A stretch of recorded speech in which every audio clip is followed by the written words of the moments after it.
Up next in the agenda, we have the guest address.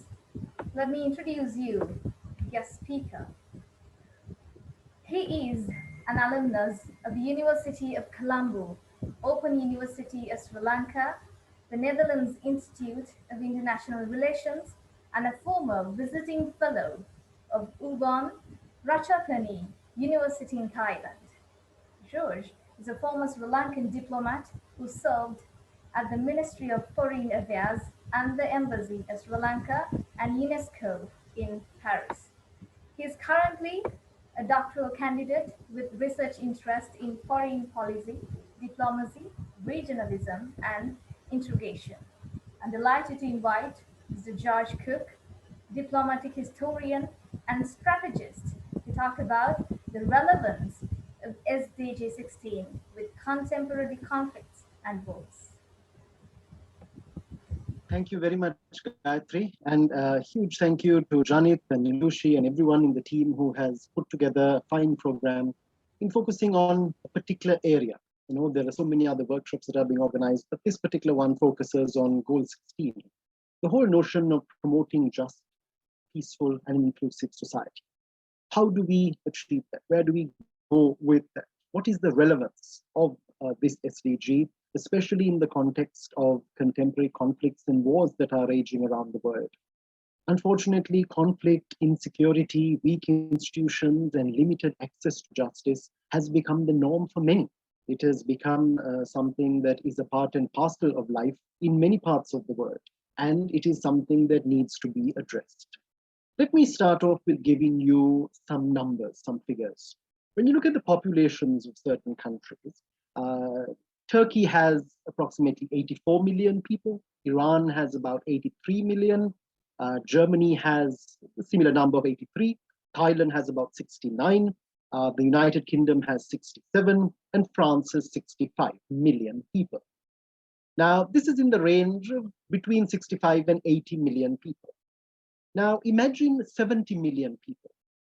It is said that in 2018, and these are statistics that are available at present, in 2018 alone, more than 70 million people fled war, fled persecution, conflict, violence. And this is the highest level that was recorded by the United Nations High Commission for Refugees. This is the highest number in 70 years. This is something for us to wake up to and realize it is a serious issue. It is a problem that is not only something that we find within our own countries or within our own neighborhoods of countries in terms of regions, but this is a global issue. And this is where the SDGs were drawn up for a purpose. This particular SDG as well.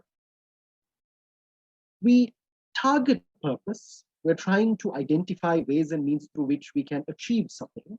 We might not achieve it in entirety. We've got to be quite clear about that. We are probably going to be rather idealistic or rather utopian to think that we are going to have a world of complete peace. We're going to have a world of complete justice and a world in which there are absolutely strong institutions with nothing wanting. I'm more of a practical person in terms of looking at it from a realist prism. That's not going to happen. And there are several reasons for that, which we can go into. But we have to make efforts towards it. We have to take steps towards that. We might not achieve it 100%, but if we don't set out on this journey, we're not going to go anywhere down this road. And that is where, be it the MDGs that were set out, be it the SDGs that have been identified, if we don't take these steps, we're not going to go down these roads at all. The fact that we are focusing attention, the fact that we are looking at these in a very in-depth manner about what is happening, we are trying to do something about it. And unless everyone decides to adopt that attitude, we are not going to make much progress. That is something that we've got to really, really take note of. Conflicts are inherent. This is not a phenomenon of the 21st century, nor is it something that came about in the last century or the few centuries before that. These have been present from time immemorial, and they're very likely to continue. The question is, why? This is where we've got to stop and ask ourselves, why are we facing conflicts? Why are we engaging in conflicts? Why are we getting affected by conflicts? Have we learned nothing from the past? Are we not interested in ending conflicts? Some of the statements that you might see in international media made by leaders around the world, some of the opinions that are expressed by individuals like yourself and me, some of the things that we say, don't they lead to conflicts? Don't they lead to tension? Doesn't it build up anxiety? This happens. And this is where we begin to realize that when we talk about two countries going to war or instability within a country, we've got to always remember that individuals are at the center. Whether it is a human in Baghdad, whether it is a human in Berlin, whether it is someone in Bangkok, or whether it is someone right here in Colombo, it is still a human being. Now, each of these individuals, whether they are in positions of power, enabled to exert decision making, formulate policy, they are involved in the implementation of policy, or they are recipients of such policy, very often even the victims of such policy. It revolves around individuals, humans. This is the most important factor that we've got to take on board and identify. So just like individuals are at the very center, individuals hold power. Individuals make decisions. Individuals give orders for war. Individuals matter. We saw this in the First World War. We saw this in the Second World War. We've seen this at various times during the Cold War. We saw this with regard to the end of the Cold War, how important individuals were, the contribution that they made. We've seen this ever since in the decades thereafter as well. Now, when we talk about conflict and we try to identify why we go into conflict or what factors fuel conflict, I like to identify what are known as the 4 C's. What are these 4 C's? And I feel that we lack them seriously in the world today. A lack of comprehension, comprehension of the past, the other, education. We lack passion, not knowing or bothering to know the other. We lack composure. Impulsive reactions seem to drive us on a daily basis. Knowing the difference between freedom of speech and hate speech, social media, commenting continuously. We sometimes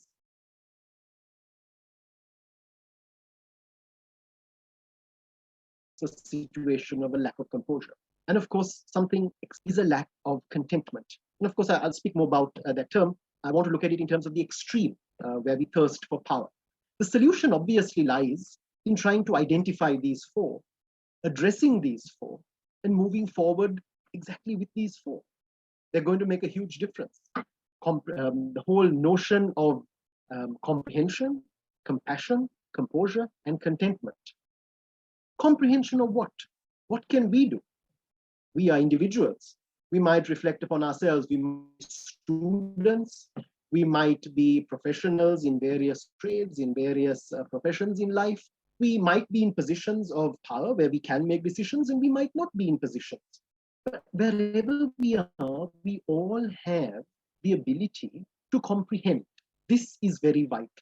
Putting deeper understanding of the past, making people realize the travails, tribulations, and conflicts in the past, the death, the trauma, the destruction. Talk about it, hold forums on it, debate it, read up about it, share this information. We all talk, and I'll give you one example. We all talk a lot about the Nobel Peace Prize, named after Alfred Nobel. Now, have we ever delved into understanding the story behind it? Alfred Nobel's brother died whilst assembling ammunition. This family was very much involved in the ammunition industry at the time. People thought that Alfred Nobel had died. An article appeared, and he happened to read his own obituary, which was titled, "The Merchant of Death is Dead." This really shook him. This is what made him realize what he had done, the adverse impact of his actions, and how people would remember him.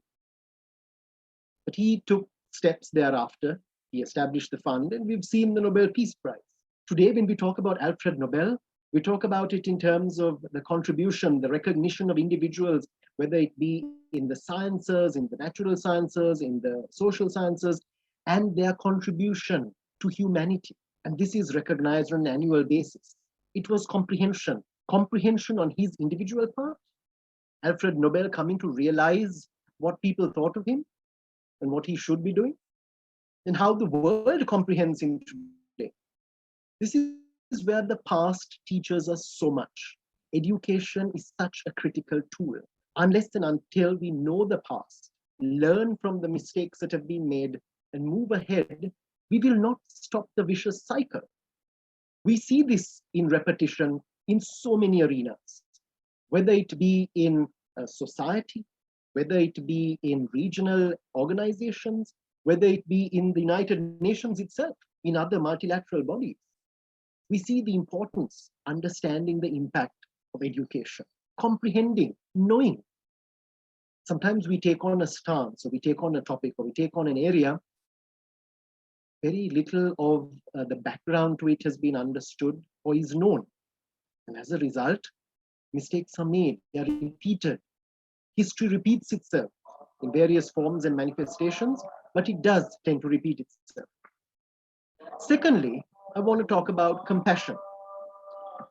Gaining greater understanding, putting ourselves in the shoes of others, reducing selfish approaches. It's not always about me, myself, and I. That's what we seem to think, that the world revolves around ourselves. We are individuals, we are relevant to our families, to our friends, to society, to organizations in which we are employed in, maybe institutions in which we are studying, the contributions that we are making through research, through various forms of study. But we need to understand. To understand, we must know. This is where you go beyond that whole notion of me, myself, and I. And we've heard this word tolerance. We have a World Tolerance Day. We talk about the need for tolerance. But I always say that's not enough. The word tolerance itself has a negative connotation for me. I tolerate means I put up with. I will accept it. But I'm not doing so willingly. I'm not doing so with much enthusiasm. I'm tolerating for the sake of tolerating. This is where we have got to go beyond. We've got to go beyond tolerance into the realm of respect. To respect, we must first understand. Understand, we must know. To know, we must learn. And this is where compassion becomes so very relevant. The third C I want to speak about today is composure.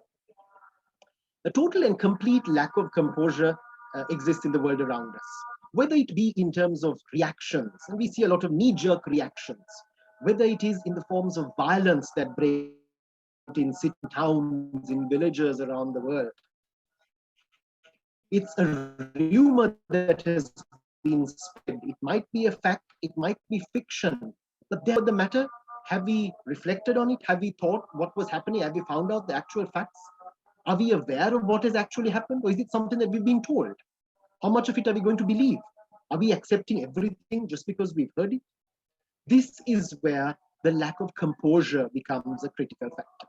It leads to instant responses. Many of these responses are unwanted. I'll use the example of social media. You might see a photograph on social media, and there is a wonderful example of two photographs taken from two different angles of the same person. And this is Prince William. In one photograph, Prince William is gesturing to the media and to the crowd saying that the third child has been born. He's had his third child. Now, this photograph is taken from a different angle. Now, first and foremost, people looking at him straight in front of him know that he's showing three fingers and saying he has three children now. The third one has been born. The other photograph is taken from the side, and there's only one finger up. And you can imagine the reaction to that. You see different angles, different perceptions. People think he's giving the public the finger. So this is where you begin to realize that you've got to look at things from different angles, different perspectives. Put yourself in others' shoes. That is so very important. We hear about a skirmish somewhere in the world, immediately we form an opinion, immediately we make a statement, immediately we react to it. We might condemn it, we might like it, we might put a thumbs up, down, whatever the reaction may be. We are very vocal, we are very quick to do that. Have we found out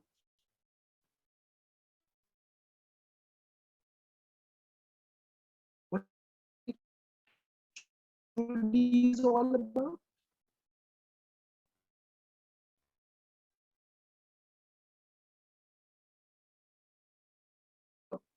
don't mistake me when I say we should be content, but of course I mean contentment in a moderate sense. I'm not talking about contentment in an extreme.